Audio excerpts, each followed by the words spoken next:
welcome back to Radio Entrepreneurs. I'm Jonathan Freedman, and we're recording live from Startup Boston Week at Suffolk University. Our next guest, Tyler Markley, co-founder of Parrot AI. Welcome to Radio Entrepreneurs.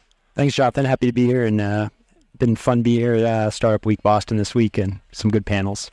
Excellent stuff. Why don't you tell us a little bit about Parrot AI and what it is your company does? Of course. Parrot AI was founded on the belief that things that are seen, said, and heard in organizations is the most valuable information. So our focus is taking information, much like we're having right now, a conversation, things that are seen, said, and heard in meetings. So we integrate with all the meeting video conferencing platforms, Zoom, WebEx, Teams, Cisco WebEx. And we bring that all into an area where then you can use generative AI to help take your next step. So we were founded mid-pandemic. A bunch of people found themselves on video conferencing platforms. And then obviously we saw the rise of AI. How do you take all of that information, which we believe to be the richest in any organization, make use of it? It's interesting because I think what you're eliminating is the subjectivity of a Notetaker, right? Yeah. And you're saying, let's capture all of it and let's use AI to dictate what is important to bubble up. Or to capture. Exactly. And you often find in meetings that different parts of the meeting are valuable to different people. You'll have a meeting where there's certain things that marketing wants to take out of a call. You'll have certain parts that, product or support may want to take out of the call. All those parts are super valuable, and it's important to be able to allow people to reach that raw, knowledge and information, and then use that to generate their next step, whether that's marketing material, a follow-up, writing a product requirement. Really focused on how do you make that next step 20 times faster for you. And does Parrot AI parse that information into buckets if you select buckets, or how does that happen? Yeah, we like to say we take like a first really great step for you and then allow you to kind of choose your adventure and really cater it to your specific need. So we'll pull out summary action items, topics discussed from a meeting, but we'll also give you essentially a powerful assistant that allows you to type anything you want to get a result from it. So you say, hey, write a LinkedIn post, add a bunch of emojis. It will write a LinkedIn post based off of that part of the meeting or this podcast, and then generate it for you right away. I like to think we get like 80% of the grunt work done there, and then you can bring in your 20% of your real expertise to really make it value add. And exactly. Allow the building blocks to continue. So Tyler, you've got a background in technology. You've been in a number of different various stage companies. This is your first venture as a founder. Tell us a little bit about your experience from the founder's chair. Yeah, so I'd say like my startup, I kept getting earlier and earlier into the stage of companies until I've founded Parrot AI with two other co-founders. So it's been fun to like incrementally get sooner to the genesis point. And, Parrot AI has been the first one where I've been like blank idea, let's actually get a product out to, users. We're over 900 customers now. So it's been fun to go from what's an idea to actually deploying this in the real world. So tell us about the time frame for that, from the original genesis of the idea in the midst of the pandemic to your first paying customer. Yeah, I would say like it actually, one of my co-founders, Paul, and I worked at a previous company called Carbon Black, which was Boston based. And it was a large, successful company. We grew really, really fast.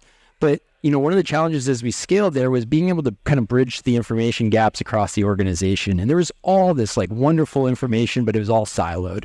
And it was occurring in conversations. So we've always been kind of focused on how do you close that gap. And I think for the first time here starting, actually in 2021, 2022, we had the technology to actually help you bridge those gaps. So that was kind of the revelation was we've seen this problem for a while. And for the first time, technology's kind of met the problem, with a solution. So that was kind of And from the genesis of the idea to you develop the product, what was that? Yeah, so that's, we push a new version of the app every week. So I don't think we're done. We're just getting started. You're never done in this industry. No. So, I think every week we get better. We solve more of our customers' problems. But, probably took us a year and a half to get something in the market that started to be adopted. And then, it just, once again, every week we're really focused on listening to our customers. That's our first principle as a company is build for, our customers. So we try to have conversations as much as possible and then bring their feedback and implement that as quickly as possible. Which I'll just impart is one of the things I've seen over my career, which is a big differentiator. Well, I don't know a differentiator, but something that is different than a lot of development and I don't care if it's product development, I don't care if it's technology development, engineers tend to be focused on building the best possible X. And, listening to your customers, they might not care about the bells and whistles associated with X. They don't care how you do it, just as long as you solve a problem for them, right? Like as long as you can continually save people time, allow them to focus more on, bringing their magic and, solving their problems for their customers, that they seem to love that. So I want to go back to your experience, because as you said, you're sort of working from the outside in, large companies all the way to a founder of a startup. What have been some of the lessons learned that if you look back to 2020 or 2021 and the genesis of the idea, and you said, boy, had I known that, in 2021, things would have gone more smoothly? What are some of the key takeaways that you have? I have a lot more empathy for prior leaders I've worked for. I'd say like early in my career, I was very, very critical. Now that, oftentimes I'm making the decisions right now, you realize how little information and how oftentimes, you're experimenting and learning yourself through the role. One of the nice things that I love about a founder is how intellectually challenging it is. The problems that you'll face tomorrow, you have no idea what the problem is you're going to face tomorrow. And it's your ability to kind of reason and try to, figure out what the next best step is for, the company. So it's a fresh. It's very exciting. Sometimes you're like, I wish this would take a break, but I wouldn't have it any other way. So I'd say just having that flexibility and the ability to be, I like to call it like an athlete. Like you just got to be able to go and adapt to the game that you're playing that day. And I love in real time. In real time. And the rules are being made up as it goes. And, you're trying to, figure it out. And now we're going off script a little bit here. Did you raise capital in this venture? Yeah, we're lucky to be backed by some, leading venture capital funds in Boston, actually Accomplice and Pillar. So they've been really great partners, as well as, several strategic angels as well. And how was that path for you guys? Luckily we've had the chance of working with people again. I'm a big believer in playing positive sum games with people you like to, work with. So I think we've had positive, awesome experiences and outcomes with these people in the past, and it's great to be able to do it again. Excellent. So do you want to tell us today what does 2.0 look like, or the next Parrot AI development? I'm sure you guys are constantly whiteboarding new ideas and thinking of new things that it's problems you can solve. Yeah, one of the things that we've been really focused on from the beginning is not just the value of like the audio and the transcript. We've always thought that the things that you also see in a meeting are just as important as the things that are heard. So far we'll do video and slide capture, so we'll pull all the captures in. We're starting to integrate those into models now, so that when you're feeding and you're working with your AI, it's not just working on the audio, but also what is seen on the screen as well, which is just highly enriching from a content and ability for the model to work with.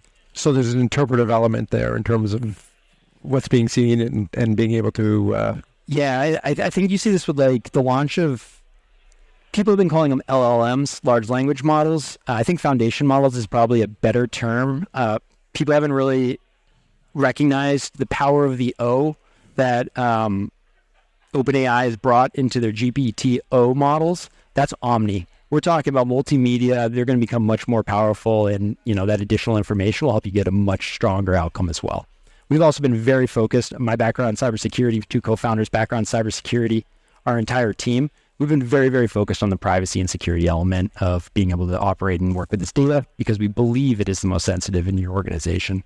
And in terms of the uptime for an organization to engage you guys, it's really very quick. It's minutes. Like you can log in, create an account. We've always believed that the IT buyer is completely changed now. They don't want to go to the director of IT, have a director of IT put together some specs. People want to spin up and try something out before they even waste any time. So we focused really, really hard on making our onboarding experience really pleasurable and time to value as quickly as possible. People are busy.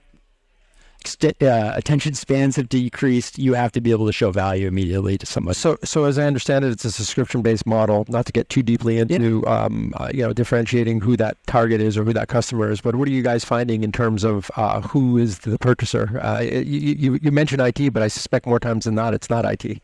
I mean, we'll have everything from, a student at a university that's trying to do research to large hedge funds that, really, I would say, recognize the investment we've made into the security and privacy aspects. If you think about like it's something like a, financial institution or a hedge fund, their meetings, their ideas are actually worth billions. They need to know that they're protecting those, with the hand in hand with the value of the conversation, with the security aspect. Excellent. Well, congratulations on getting over the proverbial couple-year hump and starting a company in needless to say, a difficult market. But it sounds like you guys had a solution. I say guys, I don't know whether the founding team is made up of multi-gender, but it sounds like you guys are off to the races, so to speak, and wish you continued success. Tyler Markley, co-founder of Parrot AI. It's been a pleasure having you on Radio Entrepreneurs.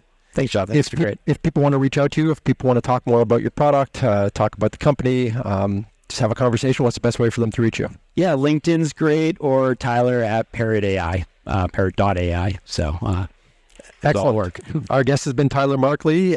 We are recorded live from Startup Boston at Suffolk University, and we'll be right back with another segment.